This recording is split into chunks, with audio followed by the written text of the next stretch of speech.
This is the Storyworks Roundtable, where we have conversations about craft.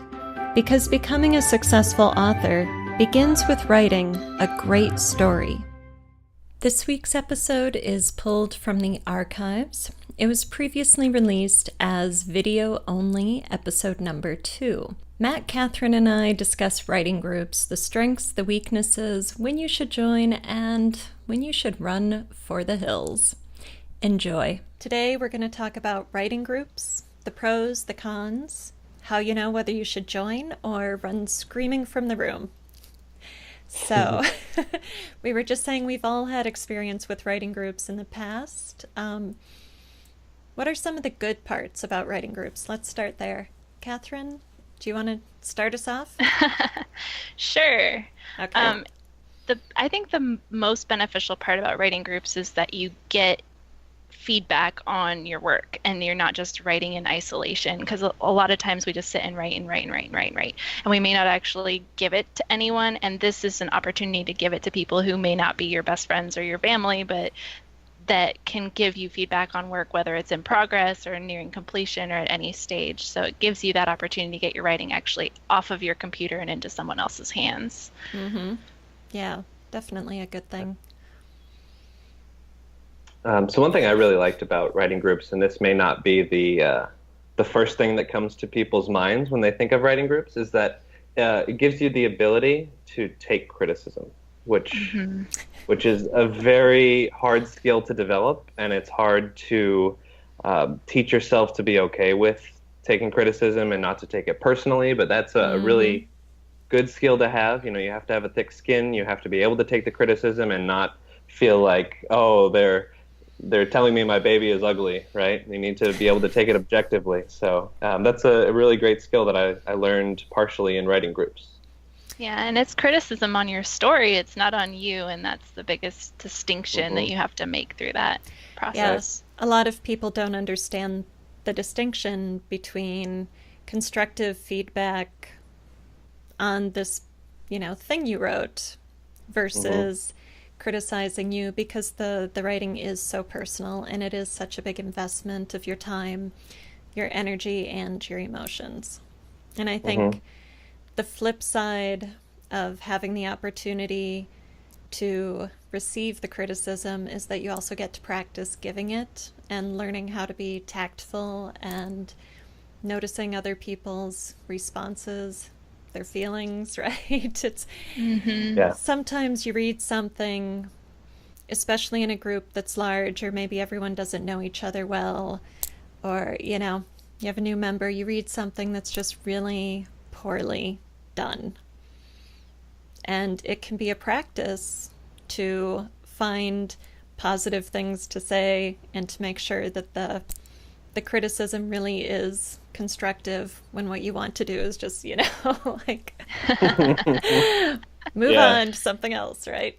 Right, or hide under a pillow. Like, I definitely didn't write that.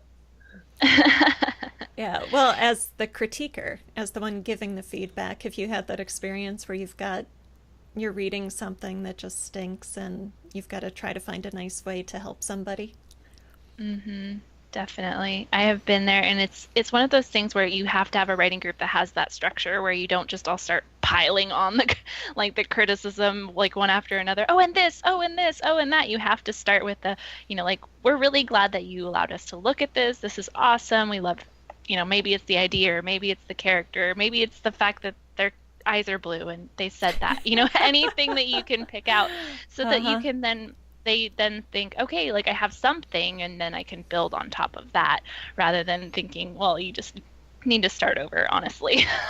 So yeah, just having that ability and picking out things that they can work on, and not just overwhelming them with all the little nitty-gritty details, but like some of the bigger overarching things that can make a huge difference in the story, rather than picking on sentence structure, when really all they need to do is, either have an arc or something like that they don't even have in there to begin with. Yeah, that's a really good point, Catherine, because it can be overwhelming to receive feedback, especially in a large group. And if you've got a novice writer, you're going to waste everybody's time by getting into the nitty-gritty, when what they really need to hear is that they don't have conflict, or they don't have, you know, an engaging character, like that one big thing that would really shift the piece if they could work on that. Were you going to say something, Matt? Yeah, I've been to writing groups, and there's always that one person who just wants to cross everything out, just like write a red line through everything. And you're like, I mean, I guess you didn't like that sentence, or you didn't think it was valuable, but you didn't tell me why, or you didn't tell me how to fix it. And wouldn't it be better if you focused on the story instead of focusing on, like you said, the grammar, the sentence structure, when the real problem with the piece is that it doesn't have an engaging character, or there's no conflict, or there's no resolution. Like, focus on the big picture things and let them work with a copy editor later. You know what I mean? Yes, absolutely. So if you're giving the feedback, know when to focus big picture and know when you can drill down a little bit more. It really depends on the person you're giving the feedback to. And if you're receiving the feedback, make a point of figuring out who you should pay attention to and who you can just say, oh, thank you. And then when you get home, go, okay, recycle that copy. Because that really is the case. You'll find some people just get you, they get your project, they're really giving you the feedback you need to work with it, something you can, work on. And other people do that red line thing, or they just don't understand anything you write, or... So don't take it personally. Or they don't like your genre. Right. Mm-hmm. Yeah, which is kind of the kiss of death. Don't work with somebody who doesn't enjoy your genre. Mm-hmm. Right.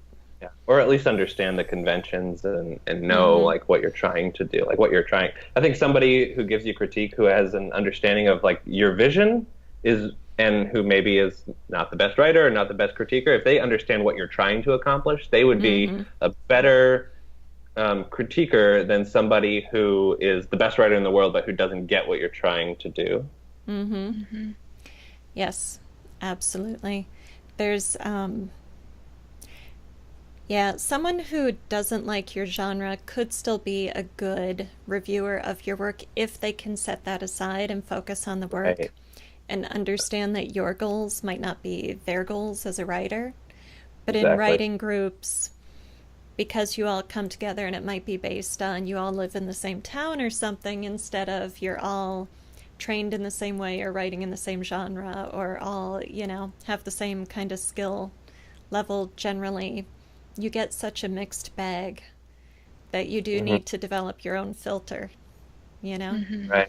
Yeah, I used to belonged to a writing group that had like 8 to 12 people any given week, and there were maybe 2 to 3 who I would go home and just devour their feedback and just, save those copies, and 2 to 3 that straight out the window, and the other one's okay, that's a good point, yeah, okay. So right. Well, that's a good lesson for publishing later, right? Because that not everybody's going to like your story, so maybe it's just like a crash course in how the world works, right? Mm-hmm. Definitely. On a microcosm scale, right? Yes. Yeah. So do you have any tips or thoughts about when a work is ready to give to a critique group? Do's or don'ts on that side of things? I think it probably depends a little bit on your critique group, on what you're trying to get out of it. If you're trying to get more of like a developmental, like, does this conflict idea work, or kind of more of a brainstorming type of a group, then it's okay to bring something that's really rough. But I think for the most part you're going to want to bring something that's been through your first or second or third revision pass, that you think is starting to get there, it's taking shape, it's mostly clean, so that you can hand it to them and not have them immediately be like, oh, every other comma, or something stupid like that. But that they actually can fall into your story rather than being distracted by all of the rough edges. Yes, agreed. Matt, your thoughts? No, I totally agree. I like to do at least 2 drafts before I take it to somebody else to give me a critique, right? I want to do as much as I can on my own, and then have other people give me feedback on what I can't see. Because if they're giving me feedback on what I already know is a problem, then I've just wasted their time and mine. Exactly. Yep. Yeah, besides not wanting to waste your own time or theirs, you want to put your best work forward so that people kind of see you shine. You know, there's it's building rapport as colleagues and mutual respect for each other's work. And I think when you do that, everyone is bringing their best to the table, and that just raises the caliber of the group as a whole. You know, and writing groups are something we do in our leisure time. Nobody's getting paid to be there. So I want to make it worth your time by giving you my best work, at least for this stage in the writing process. Maybe it's not publishable, that's not the point, but it's solid work. And I hope you're going to give me solid work. And then we're, you know, both invested in it and in that feedback and the sharing process. And that's what really makes a group valuable to writers, I think, is when the caliber of it and the investment is mutually high. And you have to find a writing group that is on your skill level too, right? Yes, absolutely. Yeah, it doesn't do you any good to be with a group where the difference is too steep, because either if you're at the top, you're going to be frustrated by the feedback you get, and if you're at the bottom, you might feel inadequate. So having a nice, you know, mid-sized range, so you've got some people who are giving the other people a leg up and learning and growing, and kind of everyone is sifting through as you go up that ladder. And hopefully one person is really great with rising tension, and another person is really great with subtext, and another person, so you can all kind of find your craft point where you excel and bring it to the table.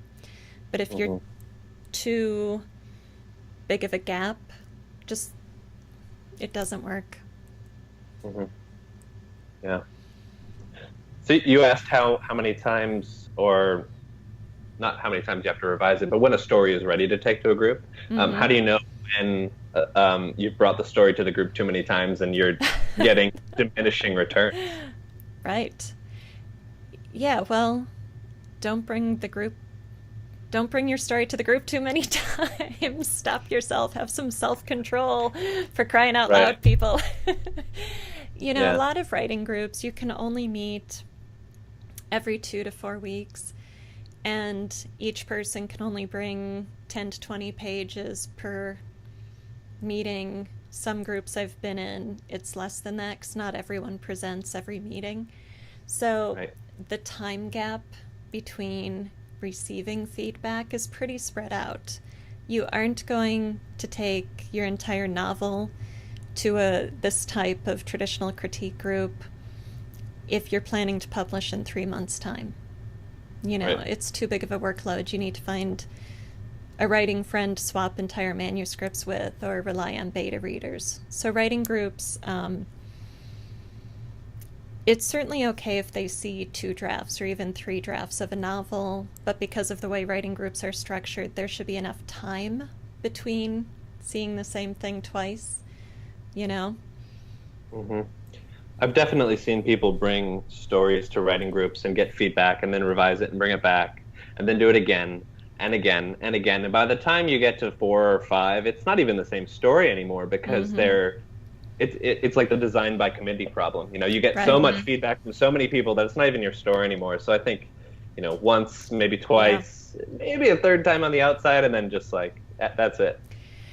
Yeah, that's a really good point, and you can certainly do that with short stories or an individual chapter, not necessarily a whole novel, but you do get the too many cooks in a kitchen syndrome, or what'd you say, too many people on the committee, you know? Yeah, design by committee. Yeah, design by committee, and that goes back to developing your filter and knowing this feedback, if it doesn't resonate with me as the author, or it doesn't have really great value as just an objective craft point, then I should set it aside, right?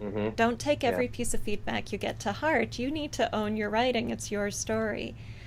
So if it's brilliant feedback, if it resonates with you, or if it's just objectively sound writing advice, work with it. But, you know, don't fall victim to too many cooks in the kitchen, big committee thing that we're talking about.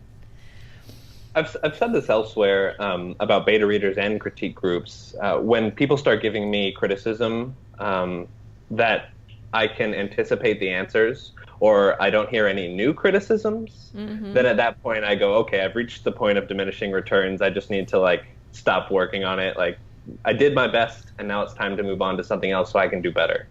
Yes. Because if you keep revising the same story, the same book over and over again, at a certain point you're just going to reach your limit, like your limit of craft or your limit of endurance, right?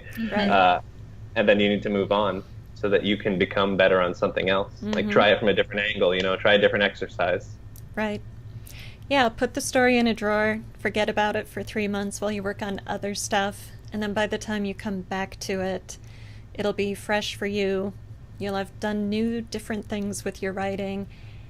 Revise it. Then if you want to take it back to the group, they won't have seen it for several months, so that'll work. But definitely don't wear down your poor writing group with the same story ad nauseum, right?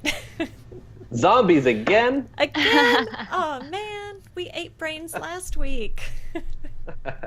I think one of the biggest pros in the way that you should view your writing group is as a craft opportunity. It's the opportunity to learn things new about yourself and to expand your craft, not so much as they're going to polish my manuscript for me or they're going to make my story so much better, but that every time that you go in there with a piece of work, or even when you're critiquing other people's works, that you're learning more about craft, about story, about structure, and learning how to make yourself a better writer. And so it's not so much about the piece that you're submitting as it is about yourself and your skill set and your abilities. So whether you're doing it from a critiquing point of view or whether you're the one being critiqued, like, that's what you should look to get out of a writing group, not necessarily a polished draft I can then submit a million places or publish, but just the ability to hear other people's opinions, to talk about craft, to look at a story and really dig deep into what makes it tick so that you can learn and grow and develop. And that's why, again, I kind of agree with, like, don't even bring it back more than once or twice, because then, like, the second time you're seeing, okay, hey, I fixed these things and it works better, or here's some new things that I have to work on. But then once you've done that, move on to something new so you can apply what you've already learned and then learn more things and grow further. And you can't do that working on the same project over and over and over again. You have to start something new to move on, to try something different. So, bravo. Yeah, that's a real class. All right, Catherine just wrapped it all up, put a bow on the top. That is awesome. Well, it's easy to do when I just sit here and listen to you guys for like 8 minutes. I was like thinking the whole time. Right, the wheels were turning. You were preparing that. Great. All right, we are going to wrap it up. Do you have any final thoughts, Matt? Well, I do think that beginning writers should go to writing groups. Like, give it a try. You might be a little scared at first, but just, grit your teeth and go once or twice. You might like it. Absolutely. Yeah, they're incredibly valuable for learning about craft, how to talk about story, for getting feedback, learning to take criticism, learning to give constructive criticism. And there's a ton of growth potential. Just don't be afraid to try several groups, because you might not land in the right group on your first try. Thank you for listening to the StoryWorks Roundtable. Find all our shows, show notes, and videos at storyworkspodcast.com.